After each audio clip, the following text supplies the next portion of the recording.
KTO Radio présente À haute voix la lecture intégrale des œuvres spirituelles majeures. Aujourd'hui, Le Maître de la Terre de Robert Hugh Benson.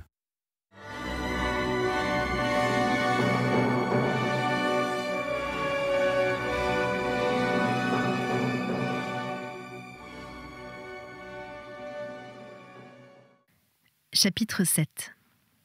Ce même jour, le dernier de l'année, vers 16h, ma belle entra dans la petite église voisine de sa maison.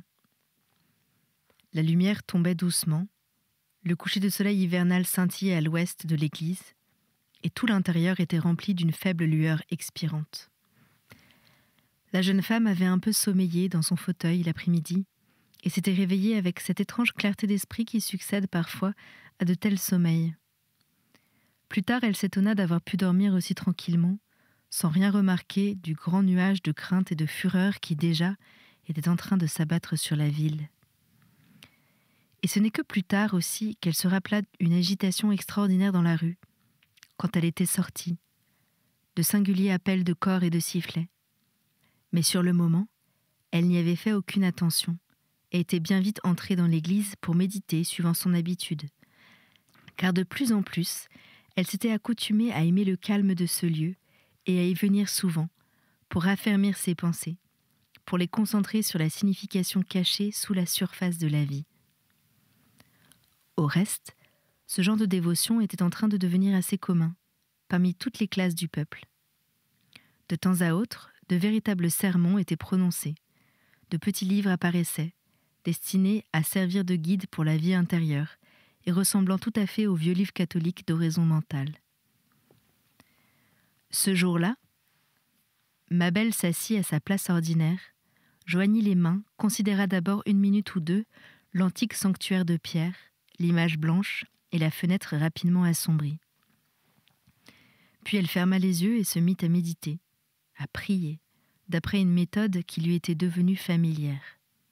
En premier lieu, elle concentra son attention sur elle-même, se détachant de tout ce qui était purement extérieur, transitoire, se refoulant toujours plus au-dedans, jusqu'à ce qu'elle eût atteint cette étincelle secrète qui, sous toutes les fragilités individuelles, faisait d'elle un membre effectif de la race divine de l'humanité. Le second degré de sa prière consistait en un acte de pensée. Elle songeait que tous les hommes possédaient cette étincelle, puis, réunissant toutes les forces de son imagination, elle tâchait à voir les innombrables millions de l'humanité, les enfants naissant au monde, les vieillards qui en sortaient, les hommes mûrs qui se réjouissaient de pouvoir y vivre. Loin, à travers les siècles, son regard s'étendait. Loin à travers ces âges de crimes et d'aveuglement pendant lesquels la race s'était lentement élevée de la sauvagerie et de la superstition, jusqu'à une pleine conscience de soi, ou bien elle considérait les temps encore à venir, se dirigeant vers un point de perfection qu'il lui était impossible de comprendre tout à fait, faute d'y être elle-même arrivée. Et cependant, se disait-elle, cette perfection a déjà commencé. Les douleurs de l'enfantement sont passées, et déjà est venu celui qui doit être l'héritier des temps. Enfin, par un troisième acte de foi, elle se représenta l'humanité entière, le feu central, dont chaque étincelle n'était qu'un rayonnement. Cet être divin immense, impassible, qui s'était réalisé à travers les siècles et que les hommes avaient appelé Dieu jadis, sans le connaître, mais que maintenant ils avaient reconnu comme la réunion transcendante de tous. Et, à ce point de sa prière, elle s'arrêta, contemplant la vision de son âme, élevée au-dessus de son individualité personnelle, et buvant, lui semblait-il, à longues gorgées, l'éternel esprit de vie et d'amour. Un bruit plus fort, sans doute, vint la troubler et lui fit rouvrir les yeux.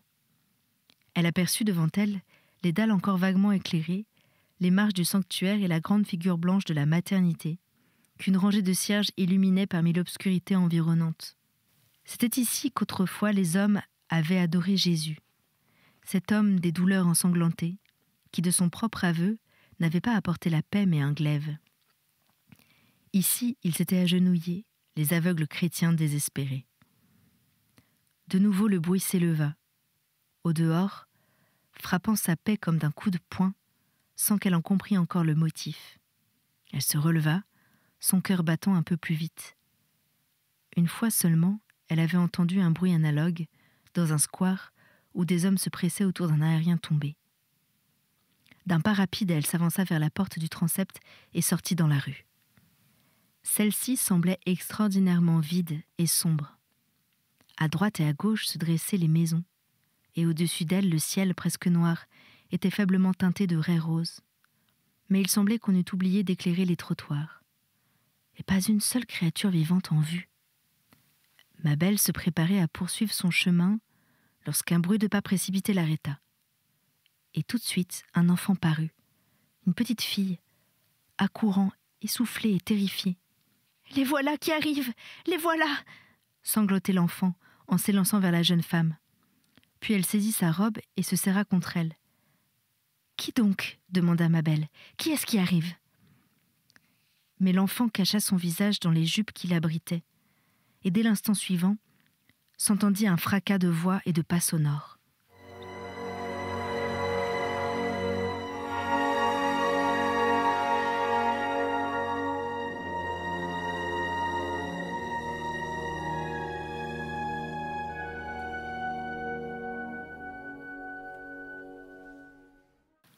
En tête du cortège venait un escadron volant d'enfants, à la fois rieurs et épouvantés, poussant des cris inarticulés et sans cesse retournant la tête avec quelques chiens aboyant au milieu d'eux. Puis des femmes accouraient sur les 2 trottoirs. Ma belle aurait voulu interroger, mais elle ne le pouvait pas. Ses lèvres remuaient, mais aucun son n'en sortait. Une immense frayeur s'était emparée d'elle. Le cortège, à présent, s'était épaissi. Une troupe de jeunes gens s'avançait, tous parlant et criant très haut, et derrière eux, une foule confuse, pareille à une énorme vague dans un chenal de pierre. Des hommes et des femmes se distinguant à peine les uns des autres dans cet entassement de visages. La rue, tout à l'heure vide, était maintenant encombrée, au plus loin que ma belle pouvait voir. Sans cesse le courant des têtes coulait, se précipitait, et pendant tout ce temps, la petite fille se cachait convulsivement dans les robes de ma belle. Et bientôt, par-dessus les têtes de la foule, certaines choses commencèrent à apparaître, des objets que la jeune femme ne pouvait pas distinguer dans l'obscurité, des bâtons, des formes fantastiques, des fragments d'étoffes ressemblant à des bannières. Des visages tordus de passion la considéraient, de temps à autre, au passage, des bouches ouvertes lui lançaient des cris, mais elle ne les voyait ni ne les entendait. Elle n'avait d'attention que pour ces étranges emblèmes, tendant les yeux dans les ténèbres, tâchant à distinguer les formes confuses et devinant à demi, mais craignant de deviner. Tout à coup, des lampes cachées dans les murs des maisons, la lumière jaillit, cette forte et douce lumière engendrée par la grande machine souterraine et que, jusqu'alors, dans la passion de ce jour, tout le monde avait oublié. En un clin d'œil, tout se changea, d'une troupe de fantômes et de formes vagues en une impitoyable réalité de vie et de mort. Devant ma belle, passait un grand brancard supportant une figure humaine, dont un bras pendait, avec les mains traversées comme de clous. Puis venait le corps nu d'un enfant, empalé sur une pique de fer, la tête tombant sur la poitrine, les bras dansant à chaque pas des porteurs. Et puis c'était la figure d'un prêtre, encore vêtu d'une soutane noire avec une aube blanche, et sa tête, sous une calotte noire, s'agitait, sautait avec la corde qui la soutenait. Ce soir-là, Olivier rentra chez lui 1 heure avant minuit. Ce qu'il avait vu et entendu dans la journée était encore trop vivace et trop proche pour qu'il pût le juger avec sang-froid. De ses fenêtres de Whitehall, il avait assisté à l'envahissement du square du Parlement par une foule comme jamais, à coup sûr, il n'en avait eu de pareille en Angleterre depuis les origines du christianisme. Une foule animée d'une fureur véritablement surnaturelle et prenant sa source au-delà de la vie mentale ordinaire. 3 fois, durant les heures qui avaient suivi la divulgation du complot catholique, Olivier avait demandé au Premier ministre s'il ne convenait point de faire quelque chose pour calmer le tumulte. Et 3 fois, la réponse, toujours aussi ambiguë, avait été que la police faisait tout ce qui était possible, mais qu'on ne pouvait songer à user de la force en un tel moment. Pour ce qui était de l'expédition des aériens vers Rome, Olivier y avait donné son adhésion en silence, comme tout le reste du conseil. Snowford seul avait pris la parole. Il avait dit que c'était un acte de châtiment judiciaire, regrettable mais inévitable. Dans les circonstances présentes, la paix ne pouvait être assurée que par l'emploi de procédés de guerre, ou plutôt, toute guerre ayant désormais disparu par des procédés de rigoureuse justice expéditive. Les catholiques s'étaient montrés les ennemis déclarés de la société. Celle-ci avait le devoir de se défendre et de garantir à tout prix la sainteté de l'existence humaine. Olivier avait écouté tout cela, sans rien dire. La nuit, en courant au-dessus de Londres, dans un des aériens du ministère, il avait aperçu maints détails de ce qui s'accomplissait au-dessous de lui. Les rues étaient aussi brillantes qu'en plein jour, claires et sombres dans la lumière blanche, et chaque rue s'agitait convulsivement comme un serpent. Dans l'air s'élevait un rugissement continu de voix ponctué de cris. Ça et là, Olivier voyait s'élever la fumée d'incendie, et comme il passait au-dessus de l'un des grands squares du sud de Battersea, il avait distingué quelque chose comme un millier de fourmis dispersées, s'enfuyant de tous côtés. Ce que tout cela signifiait, il n'avait pas eu de peine à le comprendre, et plus que jamais, il avait déploré que l'homme fût encore bien loin d'être pleinement civilisé. Il tâchait à détourner sa pensée de la scène qui l'attendait chez lui. Quelques heures auparavant, sa femme lui avait parlé au téléphone, et ce qu'elle lui avait dit lui avait brusquement donné le désir de tout abandonner pour aller la rejoindre. Et cependant, ce qu'il trouva en rentrant chez lui dépassa encore tout ce qu'il avait craint. Dans le petit salon, quand il y pénétra, aucun bruit ne s'élevait, sauf le bourdonnement lointain des rues d'alentour. La chambre semblait étrangement sombre et froide. L'unique lumière qui arriva venait de l'une des fenêtres, dont un rideau avait été tiré. Et là, se profilant contre le ciel clair, une femme était debout, immobile, paraissant écouter. Il pressa le bouton de la lumière électrique et Mabel se retourna lentement vers lui.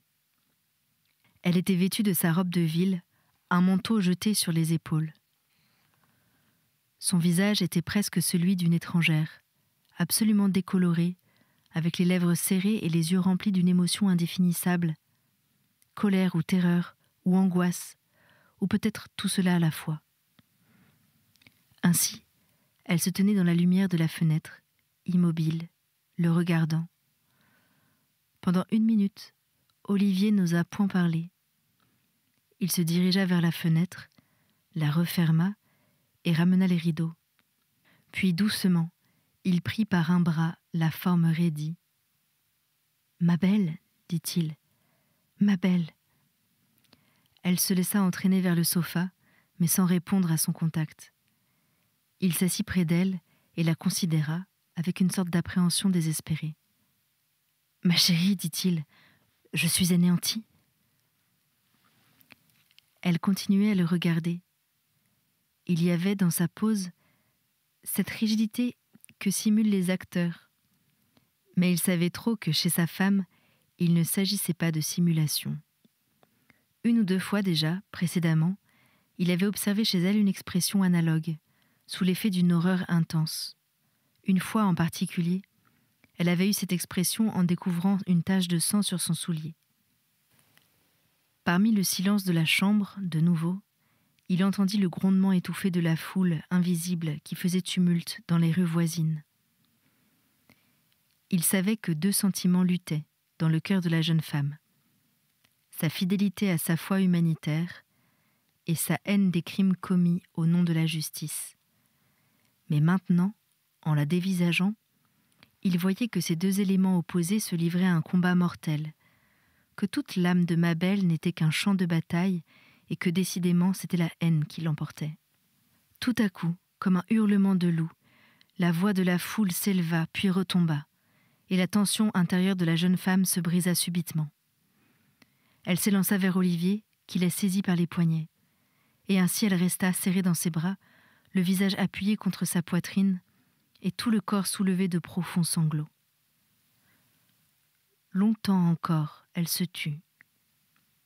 Olivier comprenait tout, mais ne parvenait pas à trouver des paroles. Il l'attira seulement un peu plus près, baisa plusieurs fois ses cheveux et essaya de préparer ce qu'il voulait lui dire. Mais elle, après un moment, releva vers lui son visage enflammé, le fixa avec un mélange de tendresse et de souffrance, et ayant laissé retomber sa tête contre sa poitrine, commença de murmurer des paroles entrecoupées. Il pouvait à peine saisir quelques mots, çà et là, mais il savait trop bien tout ce qu'elle disait. Elle disait que c'était la ruine de tous ses espoirs et la fin de toutes ses croyances. Qu'on lui permît de mourir et d'oublier enfin toute chose. Espoir et croyance, tout avait été balayé par cet éclat meurtrier d'un peuple qui partageait sa foi. Ces gens-là n'étaient pas meilleurs que les chrétiens. Ils dépassaient même en cruauté les hommes dont ils se vengeaient.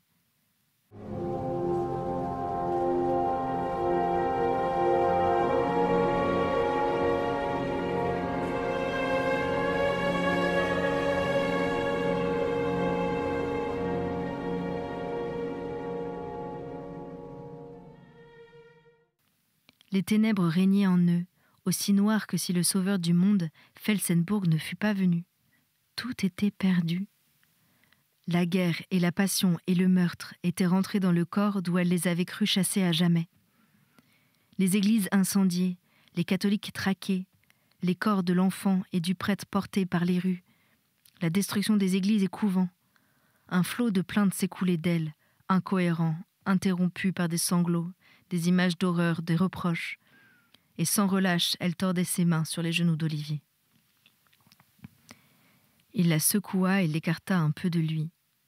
Tout épuisé qu'il fût par les fatigues de la journée, il sentait qu'il avait le devoir de la calmer.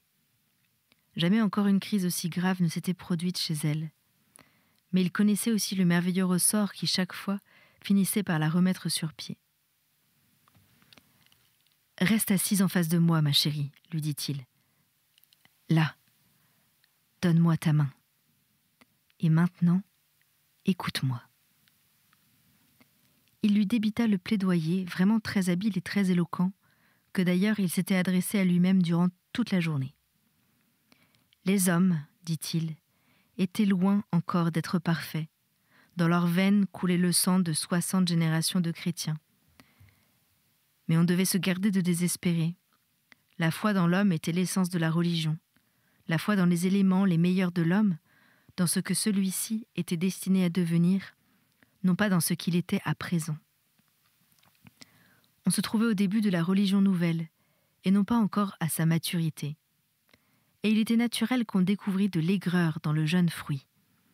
Et puis, il fallait songer aussi à la provocation.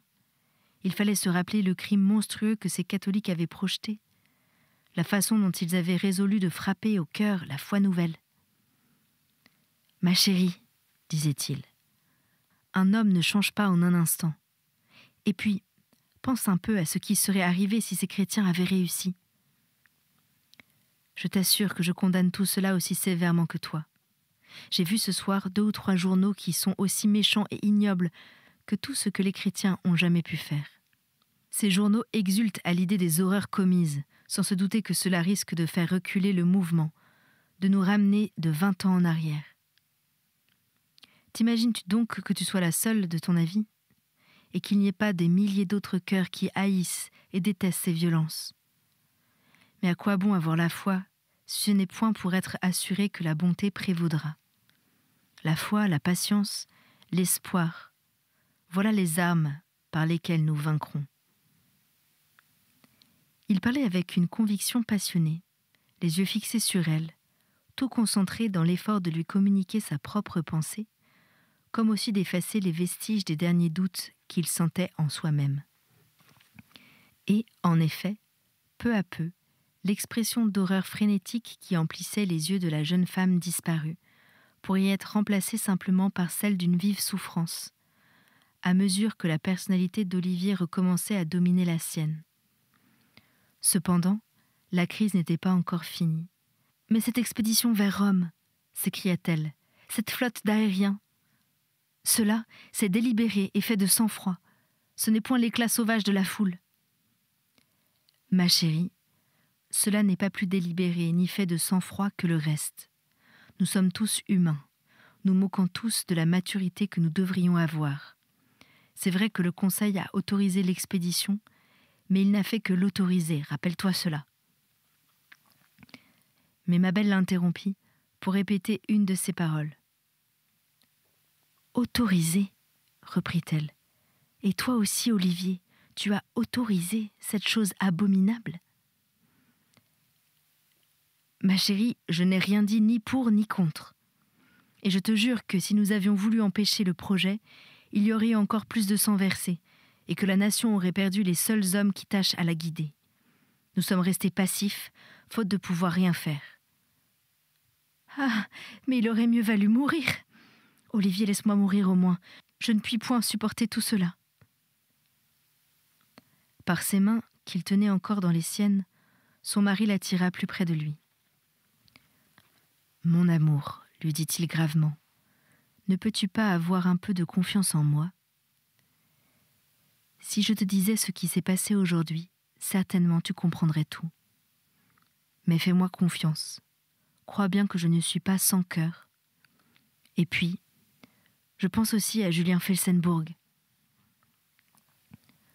Pendant un moment, il vit des traces d'hésitation dans ses yeux.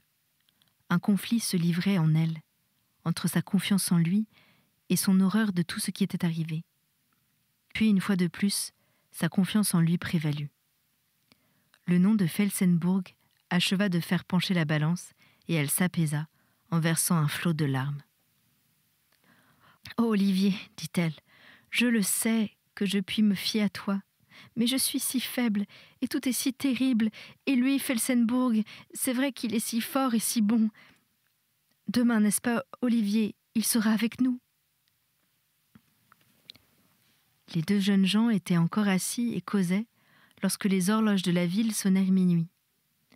Ma belle, toute frémissante de la lutte, releva les yeux sur son mari avec un tendre sourire, et il put voir que la réaction espérée s'était enfin pleinement produite.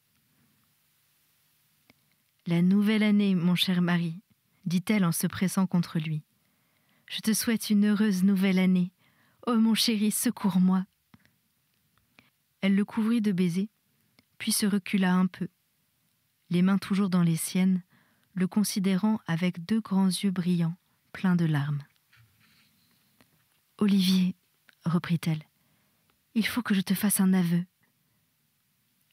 Sais-tu ce que j'étais en train de me dire lorsque tu es arrivé ?» Il répondit non d'un signe de tête, en la dévorant du regard, comme elle était charmante et comme il l'aimait. « Eh bien, murmura-t-elle, je me disais qu'il m'était impossible de supporter tout cela. Olivier, tu comprends ce que je veux dire ?» Le cœur d'Olivier s'arrêta de battre à ces mots, et d'un mouvement éperdu, il la ramena tout près de lui. « Mais à présent cela est passé, tout à fait passé, » s'écria-t-elle. « Olivier, je t'en supplie, ne me regarde pas avec cet air épouvanté. Si ce n'était pas entièrement passé, je n'aurais pas trouvé le courage de t'en parler. » De nouveau, leurs lèvres se rencontrèrent, et un long baiser leur fit oublier le reste du monde. Mais soudain, dans la chambre voisine, la vibration du timbre électronique les réveilla de leur extase. Et Olivier, comprenant ce que signifiait cet appel du téléphone, sentit, même en ce moment bienheureux, qu'un tremblement d'angoisse et de crainte lui secouait le cœur. « Cet appel, » dit la jeune femme avec une nuance d'appréhension. « Mais sommes-nous d'accord, n'est-ce pas ? Et tout est bien entre nous, demanda-t-il. Le visage de ma belle n'exprima que tendresse et confiance. « Oui, mon chéri, tout est bien. » Et comme la sonnerie impatiente devenait plus aiguë, « Va, Olivier, ajouta-t-elle, je t'attends ici. » Une minute après, il était de retour, les lèvres serrées, avec une expression singulière sur son visage blême. Il vint tout droit vers sa femme, lui prit de nouveau les mains et la fixa dans les yeux sans rien dire. Dans leur cœur, à l'un et à l'autre, la résolution et la foi refoulaient l'émotion de tout à l'heure, qui n'était pas encore entièrement apaisée. Olivier soupira longuement et dit enfin, d'une voix sourde, « Oui, c'est fini. » Les lèvres de ma belle remuèrent, et il vit une pâleur de mort monter à ses joues. Il l'étreignit fortement. « Écoute, lui dit-il, il faut que tu saches et que tu acceptes. C'est fini. Rome a péri. Maintenant, il s'agit pour nous de construire quelque chose de meilleur. » Elle ne répondit rien, mais toute sanglotante, se jeta dans ses bras. C'était À haute voix, une émission de KTO Radio. Aujourd'hui, Le Maître de la Terre, de Robert Hugues Benson. Lecture, Anne-Céline Pellarini. Captation et réalisation, Alexis Duménil et Thibaut Dagalier. Une émission disponible en podcast sur ktoradio.com et sur l'application KTO Radio.